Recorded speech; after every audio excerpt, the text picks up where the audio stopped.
Après avoir acheté une voiture d'occasion, Georges et Miranda ont découvert un vieux portefeuille sous le siège. Il contenait la photo d'une jolie petite fille.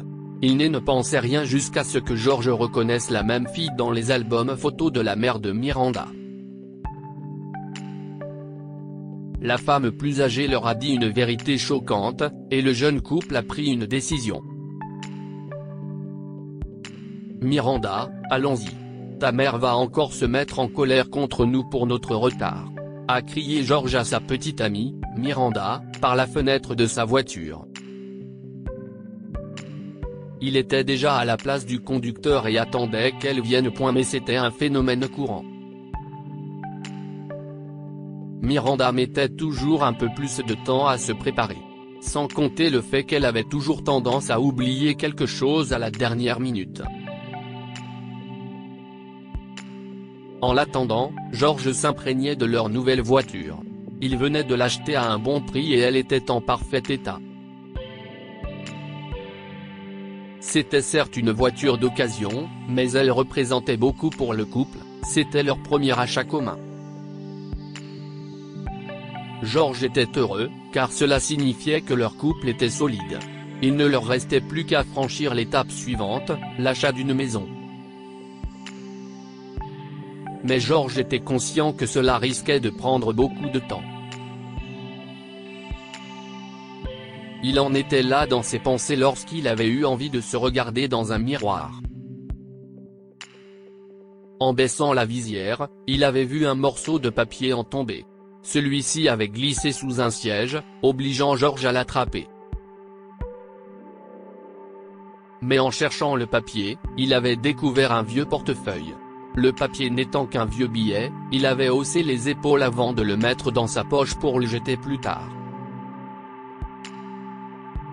Georges avait décidé de regarder à l'intérieur du portefeuille, c'est à ce moment-là qu'il aperçut le permis de conduire d'un homme.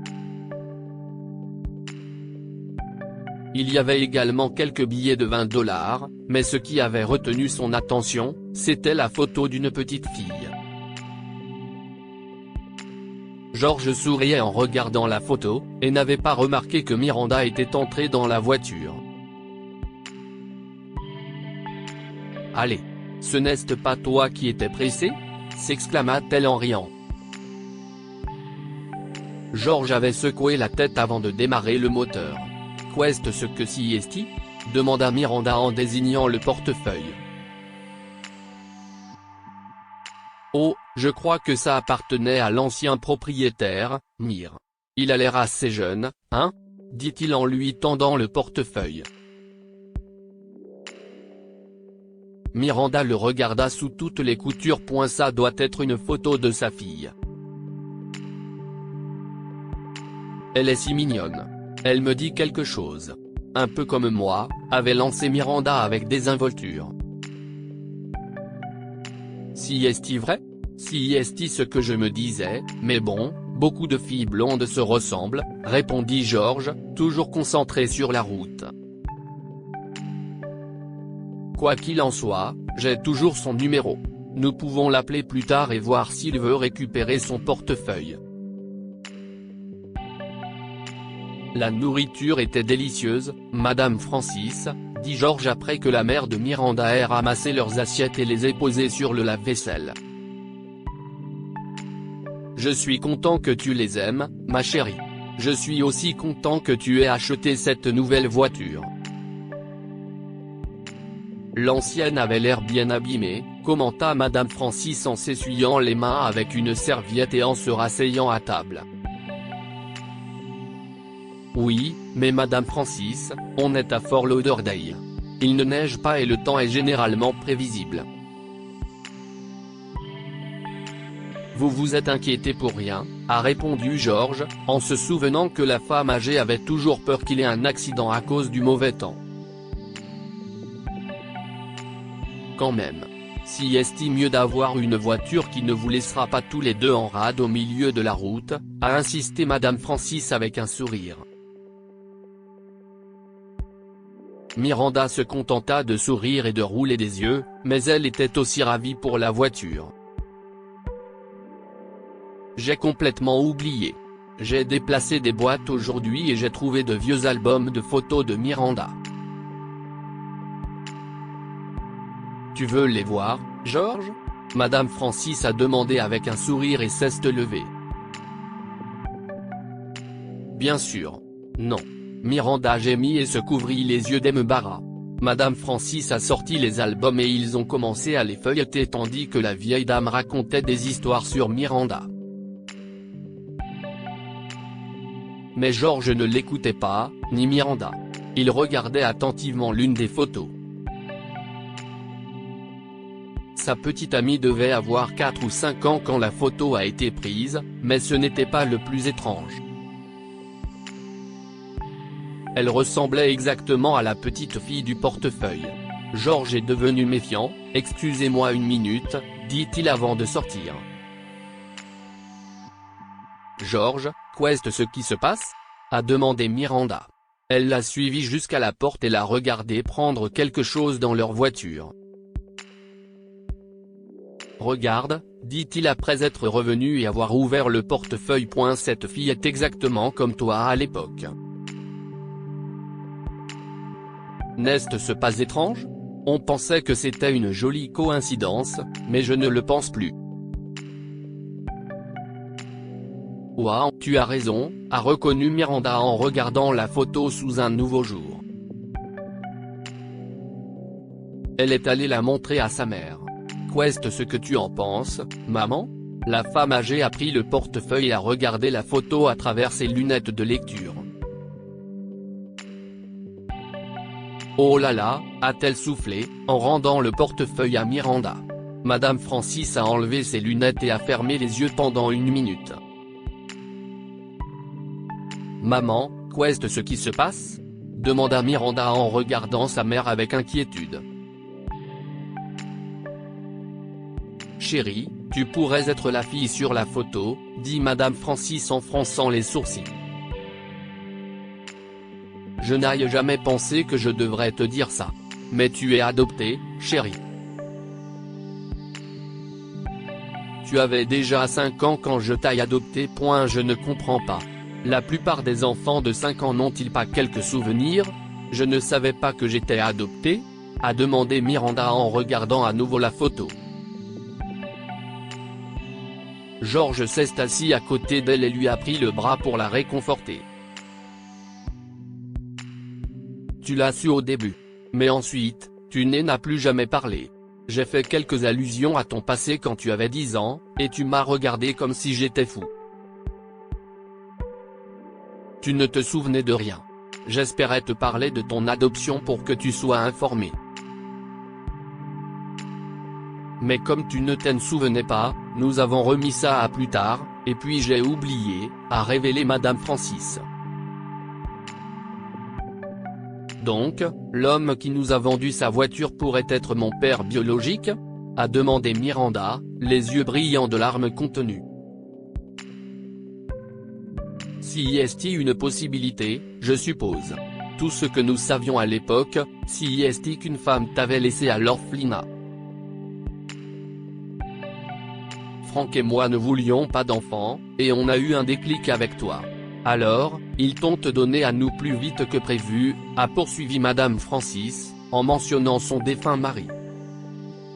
« Je ne sais pas quoi faire de cette information, » murmura Miranda en pleurant sur l'épaule de Georges. « Tu dois simplement suivre ton cœur. Tu as tout mon soutien pour aller vers cet homme. Ton père approuverait aussi s'il était là, alors ne t'inquiète pas pour ça. Tu sauras bientôt quoi faire, » encouragea Madame Francis en tapotant le bras de Miranda. Elle souriait tout en sanglotant aussi. « Appelons-le, » dit Miranda avec conviction à Georges. Ce dernier était assis devant la télé dans leur salon. « Tu es sûr ? » demande-t-il en prenant son téléphone portable. Oui. Georges appela immédiatement l'homme qui leur avait vendu la voiture et fixa un rendez-vous avec lui le lendemain. Il avait gracieusement accepté de venir chez eux, et il était arrivé à l'heure. Monsieur White, merci d'être venu, dit George en lui serrant la main et en l'invitant à entrer. Je vous en prie, appelez-moi Bob. Y a-t-il un problème avec la voiture? Je suis un excellent mécanicien. Je peux vérifier les choses gratuitement si vous voulez, propose Bob, qui s'essuie les mains sur son gant en entrant dans leur maison et en regardant autour de lui. Non, Bob. Il y a quelque chose dont nous devons te parler. J'ai trouvé ton vieux portefeuille dans la voiture, explique George en prenant le portefeuille sur la table basse. Oh waouh. J'ai perdu ce truc il y a des années. Je ne peux pas croire qu'il était sous le siège de la voiture pendant tout ce temps. Comment ai-je pu ne pas le trouver? Merci beaucoup. Je n'ai plus besoin des documents, mais cette photo signifie beaucoup pour moi. CIST en fait ce que je voulais. Enfin, ma petite amie et moi voulions discuter de cette photo avec vous, a dit George, et Miranda est entrée dans le salon. Elle et Monsieur White n'avaient pas beaucoup interagi pendant la vente de sa voiture. Il parlait surtout à George et il ne se voyait que brièvement. Mais cette rencontre était différente. Bob la regarda attentivement, les sourcils froncés, et demanda, « Je vous ai déjà rencontré? Nous pensons que oui. » CIST pourquoi nous voulions parler de la photo dans votre portefeuille, a répondu Miranda. Je ne comprends pas, dit Bob en détournant le regard de Miranda pour se concentrer sur George. Nous pensons que Miranda est la fille sur cette photo, Bob. Sa mère a des photos d'elle à peu près au même âge, et la ressemblance est si frappante qu'elles doivent être la même personne, a expliqué George calmement. CIST impossible, a marmonné Bob en regardant Miranda. Son visage s'était froncé alors que l'émotion s'emparait de lui.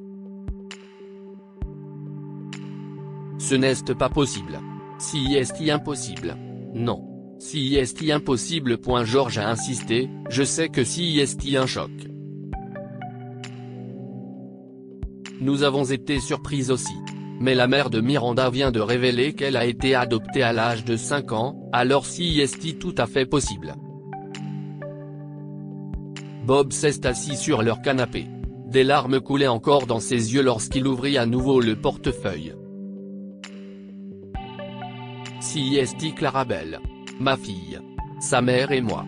Eh bien, nous n'avions pas les meilleures relations. Nous n'avons jamais été mariés et nous nous disputions toujours. Mais j'aimais cette fille de tout mon cœur, a commencé Bob. Miranda et George s'assirent pour l'écouter. Elle le poussa à continuer. Un jour, la mère de Clarabelle a disparu. Elle a pris mon enfant et est partie. Je l'ai dénoncé à la police. J'ai fait tout ce que j'ai pu. Mais à l'époque, il n'y avait pas de loi comme aujourd'hui sur les enlèvements. Si un parent prenait l'enfant, ce n'était pas considéré comme un kidnapping même si l'autre parent n'était pas d'accord, donc la police n'était pas utile, a dit Bob en essuyant ses larmes. Vous n'avez plus jamais entendu parler de cette femme? George s'est demandé. Non. À ce jour, je ne sais pas ce qui lui est arrivé ni pourquoi elle a disparu avec ma fille. Cela fait plus de 20 ans. Je pensais qu'elle était peut-être morte, a dit Bob qui a pris une forte inspiration avant de continuer. Vous pensez que vous pourriez être Clarabelle? Ma mère m'a expliqué que j'avais 5 ans quand j'ai été adoptée dans un orphelinat. On lui a dit qu'une femme m'avait laissé là-bas, et CIST tout. Elle a aussi dit que j'avais oublié tous mes souvenirs précédents à un moment donné. Je ne me souviens pas d'avoir été appelée Clarabelle, alors je ne sais pas, dit Miranda en se tordant les mains de nervosité. Mais il y a une chance. Oh mon Dieu. J'aurais peut-être dû demander aux orphelinats. Je n'y avais pas pensé, murmura Bob en levant les yeux de son portefeuille. Miranda est un joli prénom aussi. Ils ont parlé pendant un long moment et ont finalement décidé de faire un test ADN. Celui-ci a confirmé leurs soupçons. Miranda était la fille disparue de Bob. Ils se sont serrés très fort dans les bras après avoir lu les résultats. Madame Francis était également présente. Bob l'a remerciée de s'être si bien occupée de sa fille. Ensuite, Bob a pris Miranda à part et a eu une conversation sérieuse avec elle. « Je ne pourrai jamais remplacer ton défunt père. Mais je me demande si toi et moi pouvons rester en contact de temps en temps. Tu pourras rencontrer ma famille aussi. Ma femme va t'adorer. Bien sûr, ta mère sera aussi invitée. »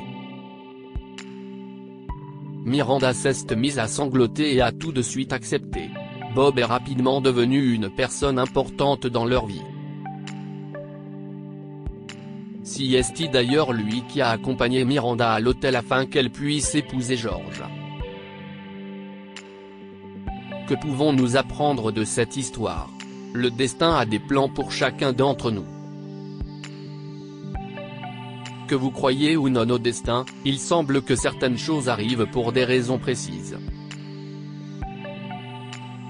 Soyez honnête avec vos enfants adoptés.